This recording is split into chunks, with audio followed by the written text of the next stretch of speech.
And we are so fortunate today to have another speaker from the entertainment industry and prominent creator of positive and empowering female characters of the Star Wars franchise, Dave Filoni.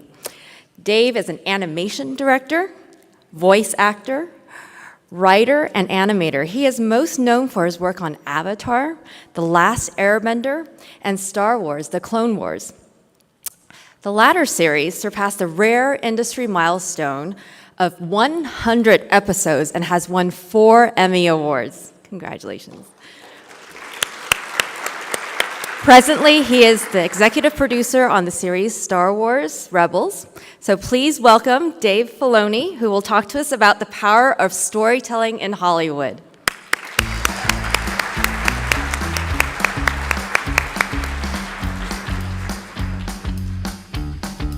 Thank you so much for having me. It's funny that voice actors listed. I basically play like dying stormtroopers, so you hear somebody go, "Look out!"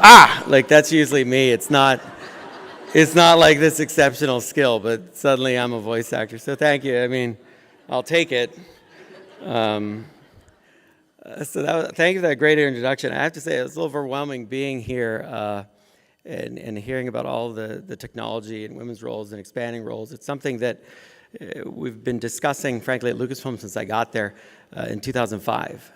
It's just something when you're storytelling, and maybe it's a social unconscious, you look at the world and there's just a lack of balance. And we talk a lot in our stories about balance in the Force. And I think maybe that's what we find manifesting. Maybe this organization is another way that things are finding balance.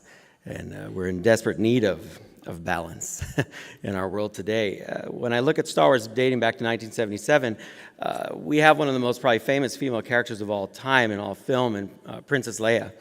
A lot of people I've talked to in recent days have tried to say, well, she's a princess that needed rescued. I have no idea why people think that. If I look at Leia, you know, when we first find her, what does she do? The very first scene we see her in, she's loading the stolen plans to the Death Star into R2-D2. If you don't know Star Wars, this will be all spoiler related, so I'm sorry in advance. But please watch it. It's really good. It's an entertaining film. But I'm going to go over a lot of it. If you don't know Star Wars, you'll be able to follow along, I hope. If you do, this will be cooler. I don't know. Anyway, she loads the plans into Death Star, right? That's into R2-D2. That gets overlooked. That is the single most important move anybody does in that franchise. If she doesn't come up with this plan to load these data tapes into R2-D2, they're done. They lose right there. That goes right by everybody, right? And then she sacrifices herself and gets captured while R2-D2 gets to go away. She's a brilliant strategist. What's the next thing she does? She only meets the most important arch-villain in the entire franchise, Darth Vader. But she talks right back to him. She says, "Darth Vader, only you would be so bold. The Imperial Senate will not still for this." She's going on at him. He's like so overwhelmed. He's like, "You're part of the Rebel Alliance and a traitor. Take her away." I can't talk to her. We know Anakin now. Anakin's smart in some ways, but he's not that bright. He can't go toe-to-toe with her. He's going to get rid of her. I can't talk to her because she's smart. She's going to outwit him. She's very independent that way. She does it again. We bring in Peter Cushing. Peter Cushing plays famous villains throughout the history of Hollywood, right? Very intelligent, very arch villain. And she just, Governor Tarkin, I should have known someone was holding Vader's leash. You know, it's like she's condescending to him right away. She has a sense of stature. Have you ever noticed, Carrie Fisher does this brilliant thing, when she talks to Vader and Tarkin, she uses a British accent. When she talks to Han and Luke, she's more herself. She even puts on a front for these guys. She's part of the Imperial Senate. She's a senator. What is she, like 18? In that film, that's pretty revolutionary for the time. No one's doing that. So she does all these things, but then people say, well, but she's in jail, and Tarkin has no recourse but, terminate her, right? Immediately. She lied to us. She deceived them. She said the rebel base was over there. Like idiots, we went over there. It's not there. I told you she would never give the rebellion willingly, right? You're getting a little taste of the film here, so that's the voice acting part. Thank you. But all my voices are the same, so it's not that great. What happens is, she's in that prison cell, right? Is she depressed when you see her? Is she down? Is she like, how's my life led to this? Is she being reflective? Or is she someone that's sitting there thinking, how am I going to get out of here? I need to figure a way out of here. And then the door opens, and here comes this knucklehead in this kind of loose armor, And she's like, aren't you a little short for a stormtrooper? She's just sitting there casually. She doesn't look like someone in prison. I've never seen a prisoner sit like that. Like in any film, anywhere you watch, they're usually detained or depressed or beaten up. She's just sitting there. She looks at this guy like, this is a lousy stormtrooper. That's like her first assessment. You're a lousy stormtrooper. Look at you. And then Luke's like, oh, I'm Luke Skywalker. I'm here to rescue you. What does that mean? Luke Skywalker? I don't watch these movies. Who are you? Ben Kenobi. Oh, you're here with Ben Kenobi. Okay, I can use you. She's instantly thinking. She gets outside in the hallway, and the other genius is there, Han Solo, right? Han's really cool, but they didn't guard the door.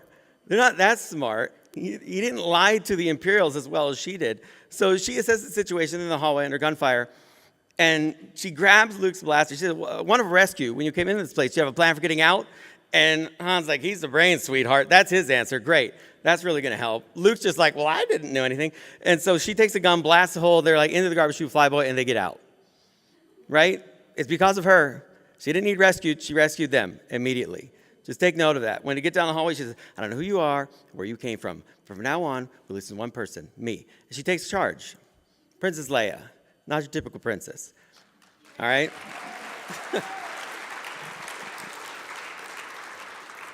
It's no wonder then, like, as a young boy watching this portrayal, I can always point to two female characters that made a huge impression on me. One would be Leia. The other would be the character of Éowyn from Tolkien's Lord of the Rings. I won't go into that. It's not my franchise. But Lynn will appreciate that I don't. But the idea that Éowyn slew the Witch King, slayed him, blew my mind as a kid. I had to go back and read that chapter several times in a row right there. Because as a young boy, I had never come in contact with that concept. But this woman took out this main terrifying villain. All the men were afraid of him. Go look at that, different franchise, then come back to Star Wars, please. But it's worth looking at because as an artist, you're just going to absorb everything around you. But it really got me thinking, we have other characters now. When you see Rey inspired now, probably because JJ, like me, had an experience when he's young with Princess Leia, with other characters. If we can put these characters out there, right, if you see it, you can become it. That idea, that notion of inspiring people, I think is a very powerful thing. A little more backstory for me then on like being a storyteller and my experience with that. I think people don't give a lot of thought to the things they say. We now have a chance in life to kind of look back at the way we were all raised, at the tropes that are out there, and kind of challenge those ideas. And I played a lot of sports growing up. And something that I recall quite frequently when I was growing up playing sports is a simple phrase: stop being such a girl.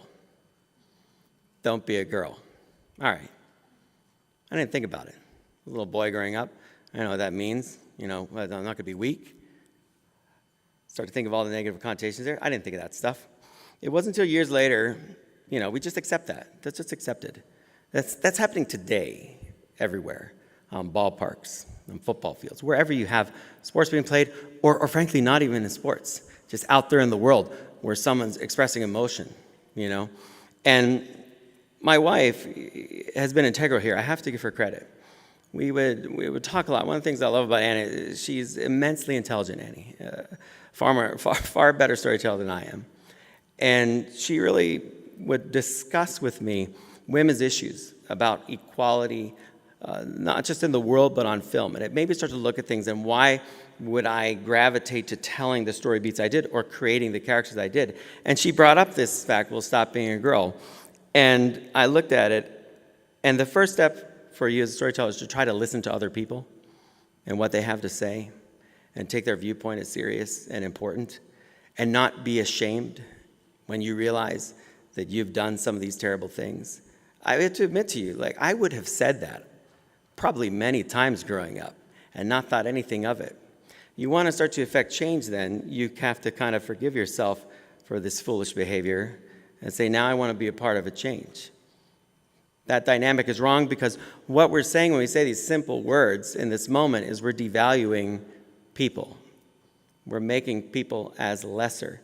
And that can get into a story. It can get into a movie. We have to get rid of these ideas like that's a man's job, that's not your place. We have to start acknowledging these things get said, and we have to start changing them in our stories, in our vocabulary as people. All right? And for me, that was kind of a very big moment, a sea change. It made me open my eyes and kind of look at everything around me, and not just depictions of characters on screen, but just the world around me, which is reflective. As a storyteller, you're absorbing things and you're giving it out. So you have to think, how am I going to change these things? What does it mean to be? I think of myself as I like to think liberal-minded, but was I as much in practice as I was in theory for what I thought I was? We have to be diligent to break these types of age-old biases. So in 2005, I got an amazing opportunity. I was hired by Lucasfilm to work directly with George Lucas on the TV series Star Wars: The Clone Wars. It was a big thrill for me. Obviously, I'm a big Star Wars fan. George was great. I could get into that. It's a different talk entirely, but George is great.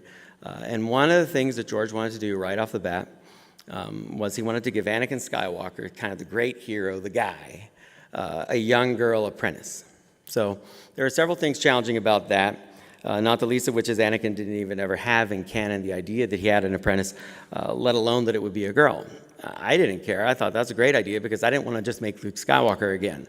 I wanted a character that had different challenges and could have a different story than Luke. But, and for George it wasn't. I mean, obviously it was his idea. For fans, this was a very different idea. The general public as a whole are going to look at that and say, why? And George is always going to come back, well, why not? In fact, if you're resistant to it, he's probably more likely to go ahead and try and do it because it means it's a story worth telling, something we haven't hit yet. So the next problem for me became, well, I thought this was a good idea. The girl's 14 years old. I have zero perspective on that. I don't know what that's like to be a 14-year-old girl. When I was a 14-year-old boy, I didn't interact with many 14-year-old girls because I was shy. So very little experience with this whatsoever. I would talk to the women on staff. We're very lucky at Lucasfilm to have a lot of women. I had working with us in the films. I had an assistant that I was working with that I would try to I would try to be like the Anakin and see if she could interact like Ahsoka. There were certain things to work at dynamics. But ultimately, I just resolved, well, the girl's a Jedi. I know what Jedi are like. I'll just write a 14-year-old Jedi and see how that goes. And that's what George and the writers and I did. We wrote a young Jedi that had challenges, that grew up in a world where she was a peacekeeper and then had to be a warrior, which is a very big change. She had fears, but she was intelligent. She could overcome her problems. She was very book smart. Anakin was very street smart. How do you resolve the two of those things? It was an evolving role for her. She was technically intelligent, could solve a lot of problems in a different way than Anakin could. And we just created this character. And there was this funny assumption by a lot of people, because the older fans are complaining, why is this? You're making it for kids. That's the funniest thing anybody ever says to me. You're making Star Wars for kids. I'm like, yeah. Okay. How old were you when you saw Star Wars? And they're, the first time I saw Star Wars, I was 7 years old, and my dad took me, and I'm like, uh-huh. And you want to rob this experience from kids today, why? And make it all dark and sinister and evil? Okay. Anyway, back to Ahsoka. There's this assumption that young girls were going to like the character of Ahsoka. We relate that, right? Apples to apples. Of course, we make a young girl character, so all the young girls would like Ahsoka. It's almost to say, but what about the boys? This absurd notion. So what we found was this amazing thing. It will shock none of you. That when you create a strong, independent, intelligent character that shows no fear, that can do amazing things, boys and girls like her. That's what happens. I met so many boys, little boys, that would come to me and say, my favorite character is Ahsoka Tano because she's not afraid, because she's Anakin's friend, because she does things and she's a Jedi. That's the example that we wanted to set. And even with the older fans, I went from having a lot of these older guys who were like, why is it a girl? To being like, you're not going to kill her, are you? I'm like, why? Wow, you care. Suddenly you care? Why do you care? Well, she's just a really interesting character. Really? You're interested now, because before you were complaining. Yeah, well, that's before, we didn't know her as a character. I'm like, oh, wow, really? So you mean you shouldn't have judged this until you saw it? That's interesting. It's really interesting. And this is what we tried to do with the Star Wars saga now. We've tried to create more female characters who can represent so many things, because what we're trying to do isn't just create one type of character. We're trying to create a diverse range of characters, especially female characters that are strong, that are independent. When you look at Rey, on The Force Awakens, she's a female lead in a whole new chapter of the Star Wars saga. We haven't done a movie for 10 years, and here comes a Star Wars film, and here comes Rey. And what is it? Is it Panic in the Streets? Oh my gosh, a female lead in a Star Wars movie. And then the trailer for Rogue One comes out, and it's another female lead. Oh my gosh, how unfair. We've had probably like 2 million straight film cinematic roles where men have been leads, and now we've done 2 in a row that are women. Well, too bad. Oh well. Maybe there are more coming. I don't know. This is this idea that and I run into this sometimes when working with writers. It's like, well, we just made one of those. Made one of what? We just made a female lead. We can make another one. Really? Yes, we can. There's more than one woman in the world. There's more than one woman here in the world. Why is that so strange? If we made 5 men heroes in a row, no one would blink. See? And that's what I'm relating that to Stop Being a Girl. You see, you don't think about it. It's not the normal reaction. As you were saying the statistic earlier, 5 to 1. And if you have more women in the room, we up the percentage. I want to up that percentage in a huge way, but I also want to get these men that are in this privileged position to tell these stories right now to change their dynamic and to start looking at stories and characters to just make great, interesting characters and to stop doing the same thing over and over and over and over again. If that's your experience, fine, but we have to be a part of this change, at least I feel. Rey, she impresses Han Solo. He's like the guy's guy, impresses him, impresses everybody in the audience. She goes up with Kylo Ren, she punks him right away. He's supposed to be this great guy, wiped out all these people. I don't know. She took that lightsaber and was like, I'm going to take you out. And she did, and I'm all for it. And she looks strong. It's not that she doesn't show any fear. She looks like this is an intense moment in her life, and we're there with her because of that, because she's a real feeling dimensional person. That's what we want, a real feeling dimensional person. I react sometimes as a storyteller, I have to be honest, with this idea that's a strong female character, because I feel like that marginalizes every other type of character that's a woman that says they're weak. That's not what I want. That's one type of character. I want dimensional, diverse characters. I want characters that are women of every race, every age, every description, what have you, doing interesting things and being dynamic. That's what we're dedicated to at Lucasfilm, I can assure you. And we've been dedicated to this since, I've been there in 2005, and I have to believe, looking at the evidence with Princess Leia, that we've been doing that all along, and that this is just in part of the mythos of our world, this need, this role. We're fulfilling it on screen. You're doing it in a very real way, a very impressive way, a way that I think, frankly, being here with you just this small amount of time has inspired me to continue to look at what we're doing and to challenge that in our story. So it's not just one way where we make Rey or Ahsoka or Hera and Sabine and say, here, you're inspired by that. I'm so inspired by just listening to you all talk about the issues, the progress you've made, some of the advancements that you've made technologically blow my mind, and think, how can we reflect that reality in our storytelling? That's a combined effort, you see, between the story and the reality, and how can that not be inspirational to kids? That short clip of your documentary, which, forgive me, I haven't seen, is absolutely inspiring in a way that if anything that I did had 1% of that inspiration in it, that those girls show, I'd be so proud. That's amazing to me. And I think we could tell stories that reflect that reality of those real heroes in this real world that are making great strides. So under the leadership of Kathy Kennedy, now going into the future Lucasfilm, we have many of the top men and women in their fields working together at Lucasfilm to tell these dynamic stories. We are trying to create an environment where it's my hope that kind of just like Luke, all he did was open that door, right? He just opened that door, let Leia out, and she went gangbusters. So I just want to be a part at Lucasfilm of opening this door to a new generation of filmmakers, of women that come into Lucasfilm and can be creative, where they can find their voice, they can tell their stories, and where they can get the support they need to be the true visionaries that we know they will be in the future. So thank you so much for taking time to listen to me. I've always said with Star Wars, it's far better to watch it than it is to listen to anybody talk about it. So true to that, we have made a clip for you that will display many of our female characters, not just Rey and Leia, but from our animated series as well. And believe me, I think it's a strong future for Star Wars.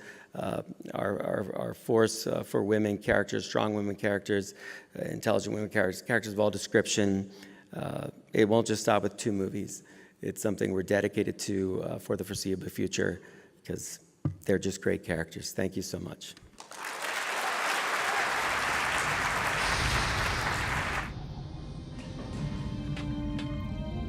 Aren't you a little short for a stormtrooper? Huh? Oh, the uniform. I'm Luke Skywalker. I'm here to rescue you. This is some rescue. What the hell are you doing? Somebody has to save our skins. You know, I could have ordered you to take me along. You don't exactly outrank me anymore. In my book, experience outranks everything. Then I definitely outrank you. Electrical overload. I can fix that. Coolant's leaking. Try transferring auxiliary power to secondary tank. I got it.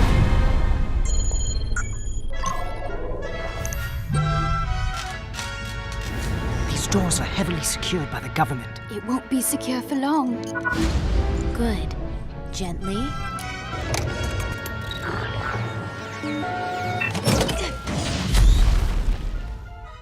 The Emperor's made a critical error and the time for our attack has come. When you've gotten past the energy shield, proceed directly to the rendezvous point. Understood? Get out there and stop those droids! Follow me, boys!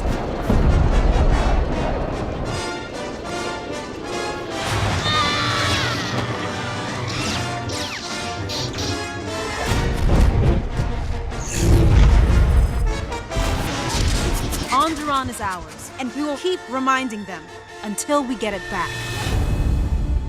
On your own from the age of 15. Reckless, aggressive, and undisciplined. This is a rebellion, isn't it? I rebel. Just relax, concentrate. What about Padme? She seems to be on top of things. Hey! We need a pilot! We've got one! Here we go.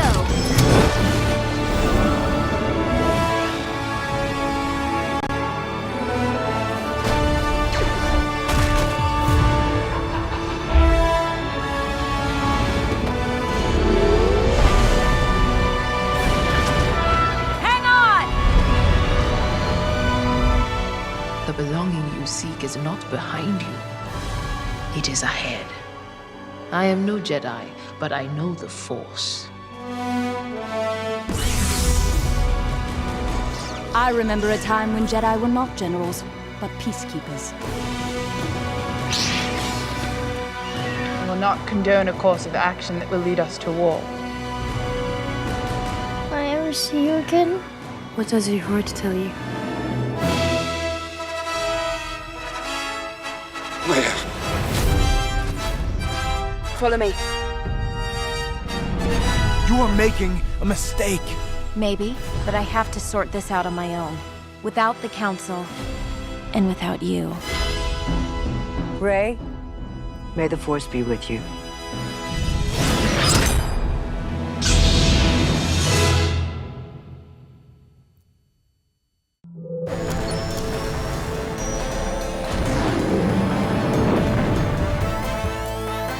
This week on the Star Wars Show, Andy sits down with the band Churches. We take a trip to